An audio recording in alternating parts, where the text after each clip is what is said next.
Yeah. And they're everywhere. They're at every level. We even saw it in Flower Mound, where a gas company gave Jody Smith $15,000 for her re-election campaign. Everybody knows everything else, but the big thing that we discovered when we started organizing here in January was the powerful spin message that everybody talked about. Energy independence, thousands and thousands of jobs, cleaner burning fossil fuel, and of course, you know, the one that always got me, you got to be patriotic, lease your minerals, you know, drill baby drill. That's a very popular saying here in Flower Mound, drill baby drill. But again, as everybody said, from Colorado to Pennsylvania to right here in the Barnett Shale, as soon as citizens lease their minerals and allow the activities into their communities, this is what happens. The concerns about health effects. And in Flower Mound, we had a scare with a childhood leukemia cancer cluster. When they came in to do that study, they said the results were inconclusive. They didn't include cases that we've learned about in 2008 and 2009. Additionally, this year we've become familiar with at least 2 additional cases. And that study also found that we had a higher than expected rate of breast cancer in Flower Mound. And oddly enough, it was all, you know, concentrated in 1 or 2 zip codes, very close to where we had most of the drilling activities, and a particular site that had active flaring for a long time. Other people have now started to talk about eroding home values. The town of Flower Mound itself did a study just recently called the Well Impact Study, and it found that there was an adverse impact between 1 and 14% on homes that surrounded drilling operations. So anybody right now in Flower Mound who's wanting to sell their home and they live around Hilliard Field on 2499, they better do it before that rig goes up, because you're going to see an immediate problem in trying to sell your house. So as I said before, the bad thing is that the gas company had a head start on us. The good thing is that as soon as they come into your communities, the myths start to rapidly crumble. And you can see that. You know, some of my favorite things is I used to, you know, arm wrestle with the good old boys in Flower Mound who had sold their minerals and told me I wasn't being patriotic. I let them know that most of the gas that we actually import comes from Canada. It doesn't come from Saudi Arabia. It doesn't come from Russia. Right. The other one that I like is the smaller your plot of land, and most people's plots of land around here, quarter acre, half acre, your royalty checks, they're like 50 cents, a buck, $2 a month. Really not enough to offset the increase in health effects. Okay, this is my particular pet peeve, and I think I actually got involved in this primarily because the centralized collection facilities, to me, represented a vast change in our community here in Flower Mound. But it's not just places like Flower Mound. It's everywhere in north central Texas, whether it's a rural area, suburban, urban. They are changing the scope and the, you know, just the scenery where we live. We see pockets of industrialization everywhere. And I grew up in New York City. I traveled the Jersey Turnpike. I went to school in San Antonio and traveled I-10 through Houston, past Texas City, and saw all those stretches of industrialization. And now that I'm retired and I can afford to live in a pretty nice neighborhood, I'm faced with the same thing of industrialization just popping up right along the corridors feeding into Flower Mound. I took a ride to Fort Worth to the Joint Reserve Base, and I noticed, I was astounded, there is a gas well right at the confluence of 820 and 35. Right there. I mean, you can almost touch it. Yeah, you can definitely spit on it. And you see next to homes, next to lakes, and everywhere else. So land use changes are what are really getting me. And I gotta say that I've learned a real important lesson. You know, being a soldier is hard work, but being a civilian and doing democracy, fighting every day, that's really hard work. Democracy sucks. Democracy doesn't suck. When people don't exercise their rights to live in a democracy, that sucks. But in Flower Mound, we haven't had that problem. We've had a lot of people who have, you know, really been galvanized, have worked together to make a lot of improvements in our town. I mentioned before that we had the successful petition drive. Tammy Vida's here. She's been fighting these gas wars, you know, way before I became conscious of them. She's on our oil and gas advisory board, and she's fighting hard to make our regulations make them better. That change in council majority, it hasn't brought the changes that we had hoped. We're still fighting a lot of the residual status quo. You know, the policies and procedures that have been in place since 2007, when Flower Mound opened its arms really to gas drilling and changed the dynamic in our town.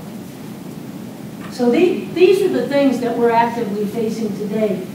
For me, my personal #1 issue is that we don't use zoning conventions to regulate oil and gas in Flower Mound. I guess that's not unusual for people that live in the county areas and for people that don't live in a home rule city. But Flower Mound likes to benchmark itself, you know, against other home rule cities like South Lake. South Lake uses a specific use permit process. They use zoning conventions.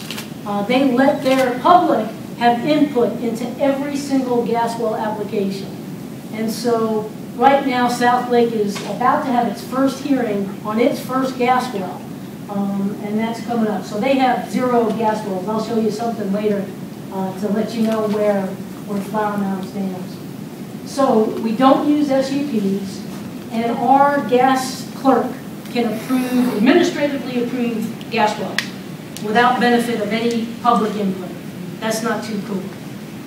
When we do have an issue where there is an opportunity for public input, it happens when a gas driller requires what's called a variance, an exception to the rule.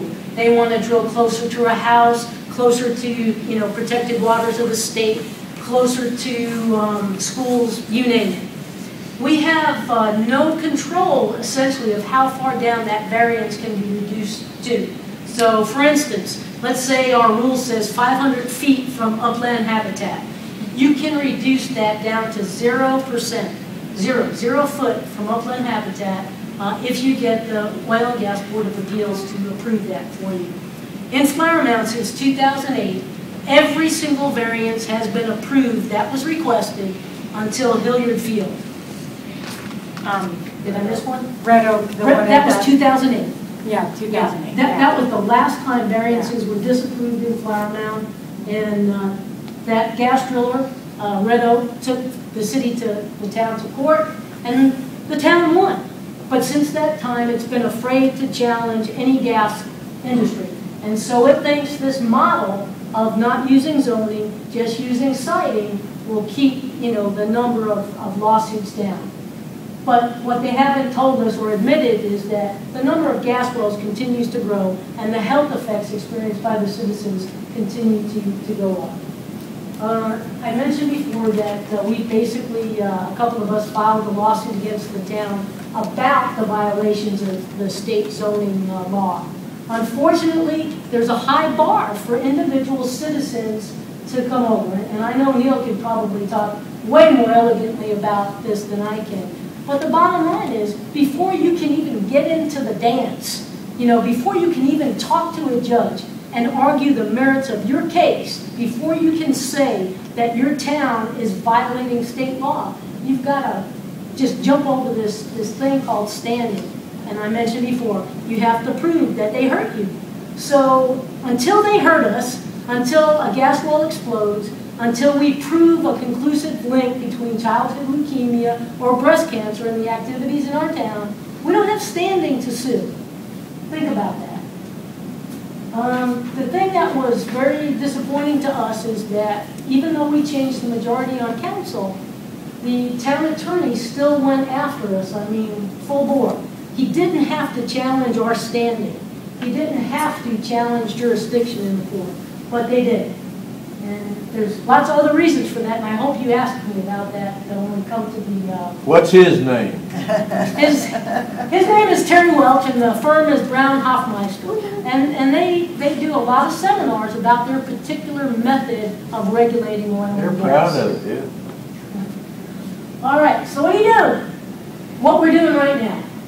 you know, keep the awareness. Tell your neighbors, make sure they understand what's going on. When you have the landmen circulating in the neighborhood, make sure people understand what they're signing. Have them talk to a lawyer. Make sure they understand that once they sign that contract, you give entry for 30 years, up to 30 years, maybe more. In perpetuity is what I think the lawyers say, as long as they're pulling something out of the ground, some type of mineral, oil, gas, whatever. We want to continue to lobby the Oil and Gas Advisory Board to come up with the best solutions and to have the freedom to do that without interference from the council or from attorneys. Right now on Hilliard Field, and that's our big hot button topic for the folks that aren't from Flower Mound. It's a spot of land in the center of our town, right on the main arterial into the town. Used to be an airfield. It is an airfield. Mr. Hilliard still flies his little yellow airplane in from time to time. Anyway, they want to put 20 to 24 wells, and right now they want to start out with a 10 tank battery, glycol separators, and lift compressors. And this happens to be in the middle of about 450 homes, a church, and 2 schools. So what else can we do? Well, what we're trying to do, since we didn't get standing on the lawsuit, is to now limit the damage, try to keep them to the 2 wells that they've originally asked for by making sure they can't get approval for their Rule 37 exceptions. They have to, by law, be 330 feet from property lines of those people who have not reached their minimums. They're asking to go down to 80 feet? Zero. Even better. It's just like our Right now it's variance law. only 10 residents, but we know there's more Rule 37 because the board paths will warrant more applications for Rule 37. So our folks here are fighting against that, and then once, when, we probably think it's almost inevitable, Titan will ask to do forced pooling, you know, once again we'll try to fight that with an oil and gas attorney that has already, you know, done some work with one of our residents. The other thing, we gotta keep going to the council meetings, and it's killing everybody. I mean, everybody has busy lives except retired Army officers. We have time for them. But everybody else travels. They have kids. They have a whole life to do. So the last thing I guess we can do is to elect people who share our values, share our concerns, and then hold them accountable. When you guys get elected, we're going to hold you accountable. We're going to make sure that you keep your promises. We'll be on your toes. All right. And it's not just in your town, in your city. We got to fight at every single level. Neil, if we elect him, hopefully he's going to fix things a little bit for us at the federal level, the state level, and then of course we've got the local level. If we don't take the time to do this, this map of Flower Mound, which right now shows 55 active wells, 22 that are already approved, 4 that are in application, these are going to just continue to proliferate. We have a moratorium in place right now. That's up, you know, relatively soon. And if we don't get a better oil and gas regulation, well, hello, Midland, Odessa. Thank you. Thank you, Ginger. Do we have questions?